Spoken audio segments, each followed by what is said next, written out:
राधा कृष्ण की कथा। सतयुग और त्रेता युग बीतने के बाद जब द्वापर युग आया तो पृथ्वी पर झूठ, अन्याय, असत्य, अनाचार और अत्याचार होने लगे और फिर प्रतिदिन उनकी अधिकता में वृद्धि होती चली गई। अधर्म के भार से पृथ्वी दुखित हो उठी। उसने ब्रह्मा, विष्णु और शिव जी के पास पहुंचकर प्रार्थना की कि वे इस असहनीय भार से मुक्त करें, लेकिन वे तीनों ही पृथ्वी को इस भार से मुक्त करने में असमर्थ थे। कोई उपाय न देखकर विष्णु ने कहा, चलिए हम लोग भगवान के पास चले, वही हमें कोई उपाय बता सकते हैं। विष्णु जी, लक्ष्मी जी, ब्रह्मा जी और शिव जी के साथ गोलोक में पहुंचे तो उन्होंने पर ब्रह्मा परमेश्वर को कृष्ण के रूप में और उनकी माया को राधा के रूप में देखा। गोलोक के वृंदावन नामक सुंदर और सुरम्य वन में एक सुंदर आश्रम था। उसी के निकट एक नदी बह रही थी। विष्णु ने पर ब्रह्मा परमेश्वर को पृथ्वी के दुख की गाथा सुनाई तो उन्होंने कहा, मैं पृथ्वी के दुख से परिचित हूँ। पृथ्वी को भार मुक्त करने के लिए शीघ्र ही मैं ब्रज में कृष्ण के रूप में अवतार लेने वाला हूँ।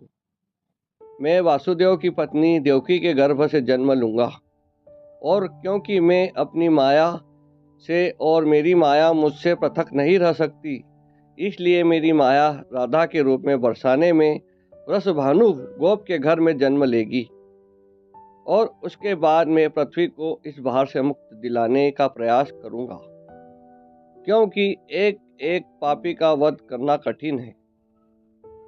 इसलिए मैं ऐसा उपाय करूंगा कि संसार के समस्त पापी स्वयं ही लड़ भीड़ कर पृथ्वी को भारहीन बना दे। आप लोग निश्चिंत होकर अपने अपने घर को पधारिए और मेरे आदेशों की प्रतीक्षा कीजिए। विष्णु जी आदि देवताओं ने परमेश्वर को प्रणाम किया और अपने अपने लोक में आकर परम पिता के आदेश की प्रतीक्षा करने लगे। कुछ समय बाद ही अत्याचारी और अनाचारी मथुरा नरेश कंस के कारागार में बंदी वासुदेव जी की पत्नी देवकी ने एक बालक को जन्म दिया।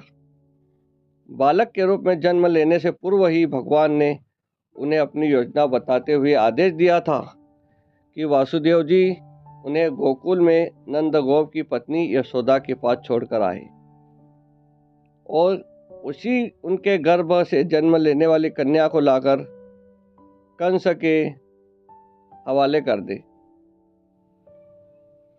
वह कन्या मेरी योग माया है।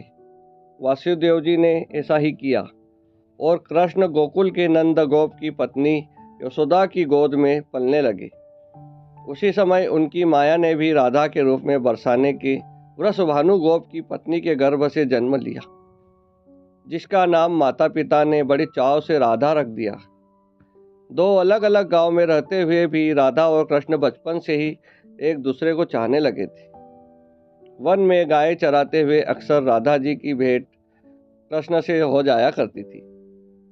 फिर जब वे दोनों बड़े हो गए तो जब भी रात की बेला में कृष्ण जी अपनी बांसुरी के स्वरों द्वारा अपनी प्रियतमा राधा को पुकारते, राधा जी अपनी सहेली गोप बालाओं के साथ कृष्ण के पास पहुंच जाती थी।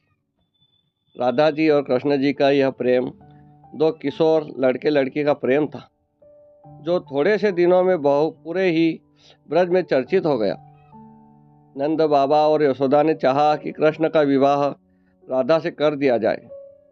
उधर बरसाने में वृषभानु और उनकी पत्नी कलावती की भी यही इच्छा थी। एक शुभ दिन देखकर राधा और कृष्ण की सगाई कर दी गई।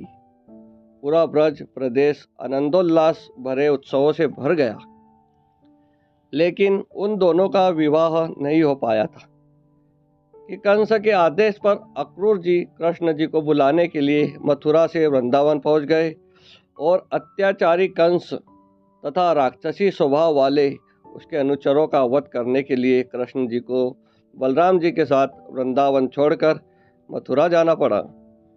और मथुरा में कंस आदि का वध करने के बाद मथुरा राज्य की सुरक्षा के उत्तरदायित्व ने कृष्ण जी को इतना उलझा दिया कि वह चाहकर भी वृंदावन नहीं जा सके। अपने जमाता कंस के वध का बदला लेने के लिए उसके ससुर जरासंध ने अपनी विशाल सेना के साथ मथुरा को घेर लिया।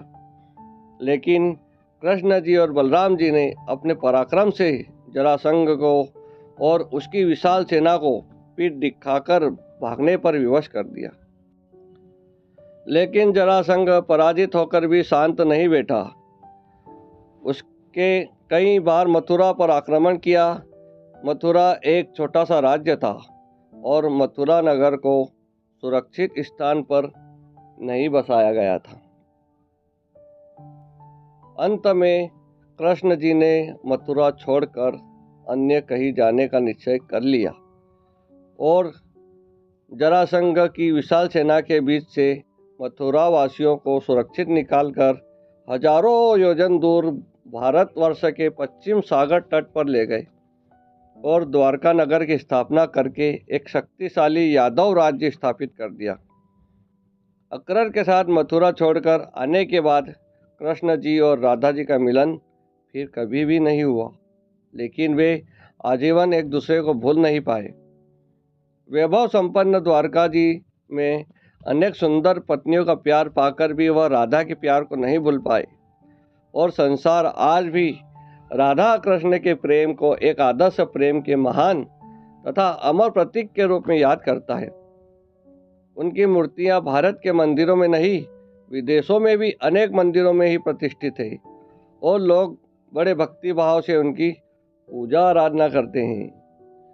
जय श्री राधे, जय श्री राधे, जय श्री राधे, जय श्री राधे।